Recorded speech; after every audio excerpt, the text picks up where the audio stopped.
Apparently, quite a lot of people liked my little football sokoban game, Soko Striker, and I also got quite a few good suggestions for how to make the game even better. Some of them were maybe a bit too big for a free 1-hour browser game, but I'll come back to those later. For now, let's start by running through all the changes I've made since that last video. One thing that sets most modern sokobans apart from those from 30 to 40 years ago is the nice little quality of life feature of being able to undo not just your last move, but every move you made so far in a puzzle. So you're never punished for a mistake or for trying something new, since you can always just hop back in time a few seconds rather than having to start over. My game, however, didn't have any sort of undo feature, since I originally decided it wasn't worth the effort of implementing, given most of the levels are pretty short and simple. So if you got the ball stuck in a corner or otherwise ended up in an unwinnable position, your only option was to press R to restart the level from scratch. And if the ball rolled off the pitch, then the puzzle would be automatically reset. But as was pointed out in a couple of comments, some of the later levels, especially the final one, do get a good bit more complicated, and you can quite easily make a wrong move and be forced to reset, which can definitely get frustrating and probably led to a decent number of people quitting right before the end. So I've now finally added a fully featured undo system which records every move you make from the start of a level, and pressing R will now revert just your last action rather than resetting the whole level. I followed a similar approach to the undo in Isles of Sea and Sky, where the game only sets a checkpoint when you move or activate something, rather than every time the player moves, which is how the undo systems in games like Patrick's Parabox work. So every time you either kick a ball, rotate a teammate, or move a cone, the game snapshots the position and orientation of the player and every other object in the level. Then pressing the undo button instantly restores that snapshotted state. And if the ball goes out of bounds, the game now sets you back to just before the last time you kicked it, rather than restarting the whole level. Hopefully, this makes the later levels a lot more accessible, since you've now got room to try out different approaches without being punished with a restart every time you get it wrong. And if you've tried the game before but got stuck somewhere near the end, maybe this change is enough reason for you to give it another shot. But that isn't the only new change I've made to address player frustration. The top comment on the last video was a suggestion to remove the block on player movement while a ball is moving, and just make it so the player can't affect the moving ball instead.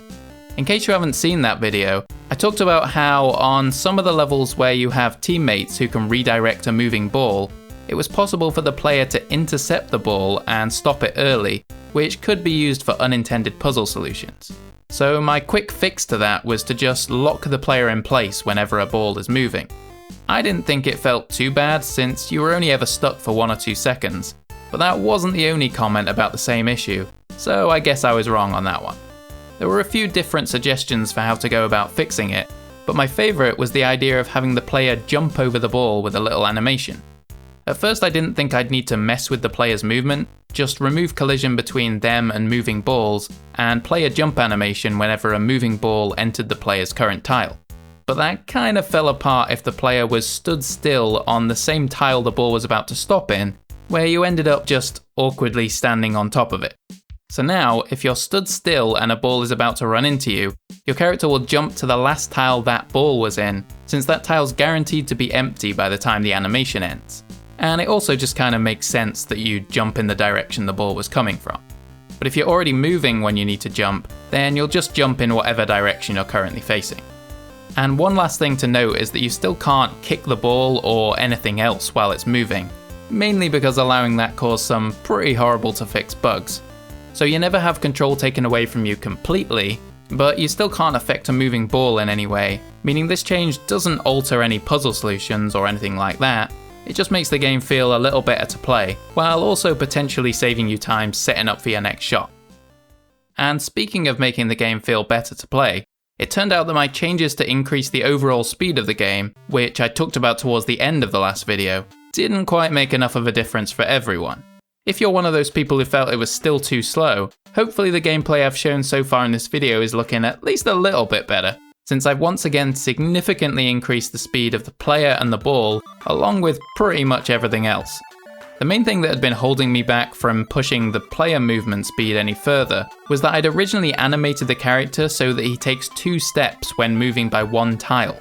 So if I made him move much faster, then it looked like he was moving his legs at a ridiculous inhuman speed, while the footstep sound effect was being played so rapidly that it basically sounded like white noise.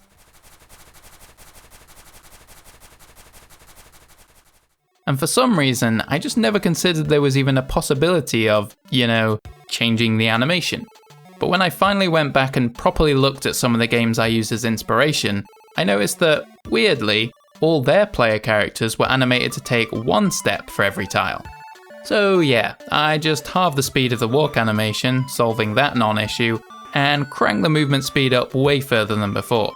For reference, the standard walk speed has now been increased from 2.75 tiles per second all the way up to 4 tiles per second, bringing it way more in line with those other games. The sprint speed has gone from 4.5 tiles per second to 6, and I've also brought the ball movement speed up from 5 to 6 to match the sprint speed, making sure you can't ever catch up to a ball by sprinting after it. Other little things like the kick animations and cone movement speed have also been increased slightly, meaning the whole game is generally quite a bit quicker and snappier than it was before.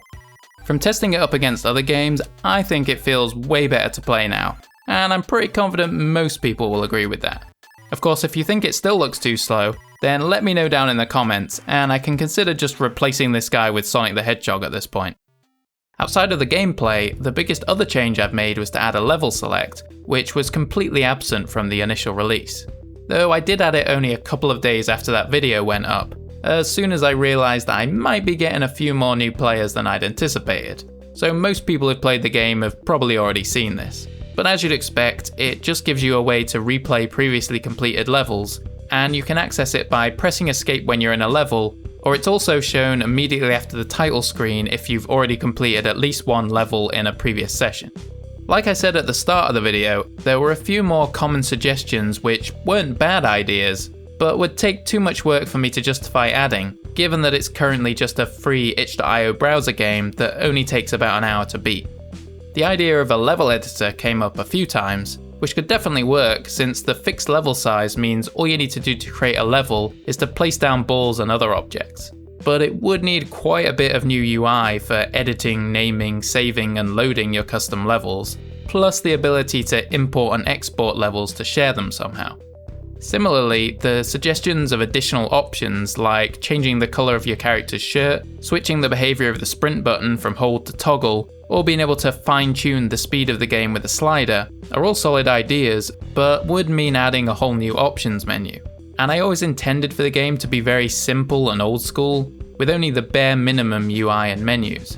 So if I was going to add some of these more complicated features, or things like new puzzle mechanics and more levels, I think that'd need to be a whole new game, or at least a completely separate version of the game. And I haven't got any plans of making that new version right now, though maybe one day. For now, I'm happy with the state the game's in with these new changes, so this'll probably be its last significant update. But with that said, thank you to the over 2,000 people who've given Soko Striker a try, and to everyone who left comments and suggestions on either the last video or on the game's itch.io page, link in the description. It's been pretty wild seeing so many people interested in and playing and enjoying this little game that I made in just a couple of months, partly just as a way to learn a new game engine. But if you do like the game, or interesting little games in general, be sure to subscribe to the channel as I'm currently working on a few more small game ideas, including 1 or 2 different kinds of puzzle games, which I hope to release and make videos about in the not too distant future. But otherwise, thank you for watching, and I will hope to see you in the next one.